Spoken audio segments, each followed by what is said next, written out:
Dekada 90, sa isang liblib na baryo sa may probinsya. Taon-taon ay inaabangan ng mga residente ang pagdating ng perya.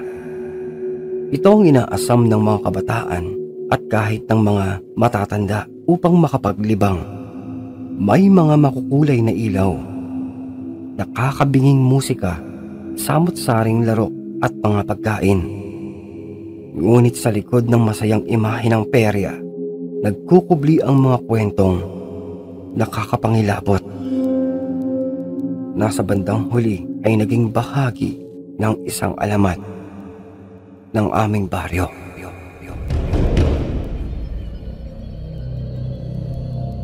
Ako po si Nestor, 18 taong gulang noong mangyari ang hindi ko makakalimutang gabi sa may perya. Kasama ang mga kabarkado kong sina June at Andoy, masigasig kaming pumunta sa may perya. Simple lang ang aming pakay: maglibang, manalo ng premyo, at umuwi ng masaya. Ngunit hindi ko lubos akalaing sa isang iglap ang gabi ng kasiyahan ay magiging gabi ng kilabot. Agad kaming tumungo sa isa sa mga pinakapopular na laro, ang baril-barilan. Ang laro ay simple lamang. Gamit ang isang pellet gun, kailangan mo lamang tamaan ang lahat ng nakahilera sa may lamesang lata para manalo ng kakaibang mga premyo. Mukha itong madali, pero ang totoo, isa itong tsansang laro. Ika ko pa nga, kayang-kaya ko ito. Pero kung tirador ang gamit ko, sigurado akong ubos ang mga latang nasa harapan ko. Sa totoo lamang, kilala ako sa aming baryo bilang magaling sa paggamit ng tirador. Kahit sa maliit na target ay hindi ko ito pinapalampas. Kaya lamang sa pagkakataong ito, baril ang gamit ko at iba ang pakiramdam nito. Tumira ako ng 3 beses. Ngunit kahit isa ay walang tumama. Napakamot na lamang ako ng ulo. Talunan, ubos na ang pera. Pero kahit papaano, sumabay na lamang ako sa kanilang tawanan. Wala akong nagawa kundi tanggapin ang aking pagkatalo. Pagkatapos ng laro, nagpalipas kami ng oras sa iba't ibang bahagi ng perya. Umikot pa kami, tumingin-tingin sa mga bilao ng basahan, bumili ng cotton candy at sumakay sa may tsubibo at Ferris wheel. Ngunit sa kabila ng kasayahan, dama ko pa rin ang kaunting inis dahil kung tirador lang talaga ang gamit ko kanina, siguradong maiuuwi ko ang mga sandamukal na mga premyo. Maghahating gabi na nang magdesisyon kaming umuwi. Ang baryo namin ay mga 2 kilometro ang layo mula sa may perya at ang daan pauwi ay tahimik at madilim. Ang tanging ilaw ay mula sa maliit naming flashlight at sa may buwan na tila nagtatago sa likod ng makakapal na ulap. Habang naglalakad kami, napansin kong napakatahimik ng paligid. Wala ni isang huni ng kuliglig o kahol ng mga aso. Pakiramdam ko, may nagmamasid sa amin.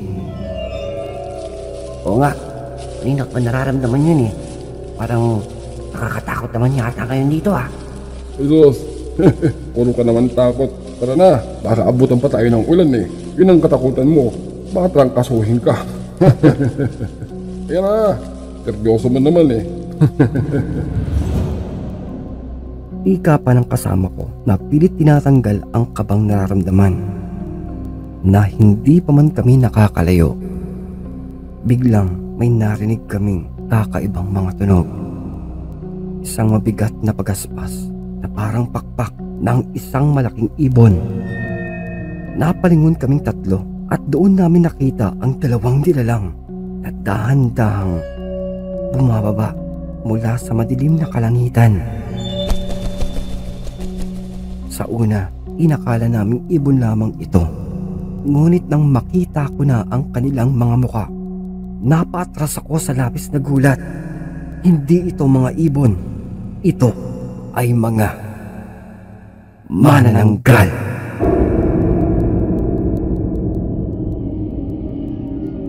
Ang mga mata nila ay pulang-pula at kitang-kita sa ilalim ng buwan. Kumaripas kami ng takbo sa gitna ng dilim. Ang mga manananggal ay napakabilis at tila hindi sila madaling naliligaw sa may dilim. Halos maramdaman ko na ang malamig na hangin mula sa kanilang pagpapagaspas. Nasa likuran namin si Andoy na halos madapa pa sa bilis ng kanyang pagtakbo. Natataranta na rin si Jun, ngunit ako kumakabog ang dibdib habang iniisip ko ang isang plano. Naalala ko ang dala kong tirador na nakatago sa loob ng aking bulsa. Habang tumatakbo, dinukot ko ang tirador at ilang piraso ng bala mula sa aking bulsa. Pumigil ako saglit upang tumutok sa mga nilalang. Saka pinakawalan ko ang aking pagtira.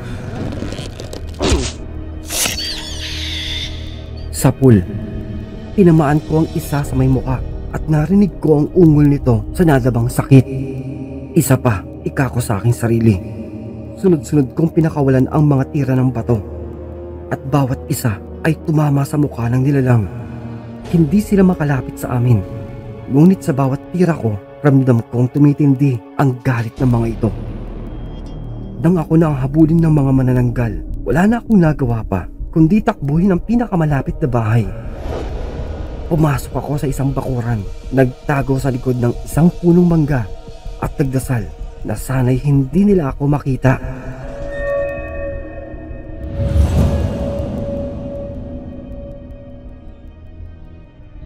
Kinabukasan, sinabi ko ang lahat ng nangyari sa aking ama. Una, hindi siya naniwala. Ngunit nang makita niya ang takot sa aking mga mata, nagpasya siyang samahan ako pabalik sa may perya. Habang naglalakad kami, ramdam kong may sumusunod sa amin. At nang lingunin ko, nakita ko ang isang matandang babae. Siya ay nakasuot ng lumang saya at mayroong dalang tungkod. Ngunit ang nakakapangilabot ay ang kanyang muka. Punong-punong ito ng bukol at ang isa niyang mata ay namamaga pa. At nang magtama ang aming mga mata, biglang nanindig ang aking mga balahibo. Napapaisip ako, siya ba ang nilalang na humabol sa amin kagabi? Siya ba ang manananggal na tumakas matapos matamaan ng aking tirador? Lumapit siya sa amin at nagsimulang magsalita, ngunit ang kanyang tinig ay parang galing sa ilalim ng lupa. Naika niya, "Kayo ba ang nagpunta kagabi sa may perya?"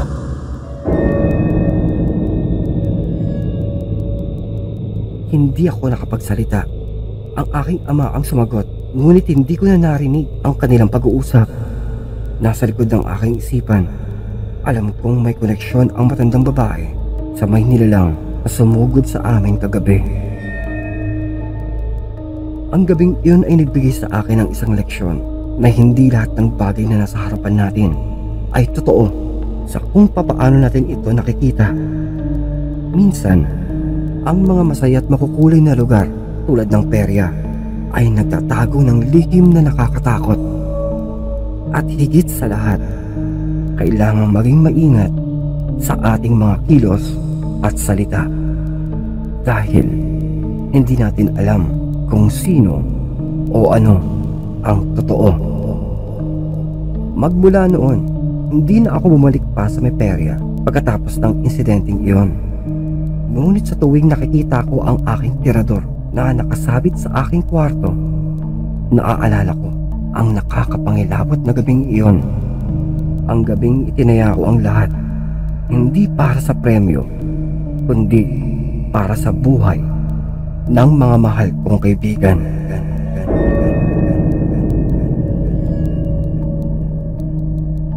Uy mga kaibigan, maraming salamat sa iyong pakikinig. At kung inyo pong nagustuhan ng ating naitampok na kwento, ay isang napakalaking bagay po ang pagpindot nyo ng like, pag-subscribe, para hindi mahuli sa biglang pagsusulputan ng ating mga malakaputing mga kwento, na napakalaking tulong din po ang pag-iiwan nyo ng positibong mensahe. Na kung may pagkakataon din na maibigan mo itong maibahagi, pindutin lamang ang ating share button. Isang maliit na abala lamang po. Ngunit tatanawin ko po itong napakalaking bagay, mainit na pagmamahal, taos puso ninyong pagsuporta at pagtangkilik para sa ating pang mas mahabang kwentong katatakutan at kulitan dito lamang po sa ating napakagulong tambayan. At kung nabitin ka pa, silipin lamang ang ating mga kwento at playlist na siyang matatagpuan po sa kaloob-loobang detalye ng ating maliit na channel. Yun lamang po, at ito pong inyong lingkod na nagsasabing maraming salamat at magpapasalamat pa pong muli. This is your one and only Kulas, your daily dose of Tagalog horror good vibes, na nagsasabi, stay safe and fresh everyone, and always stay awesome.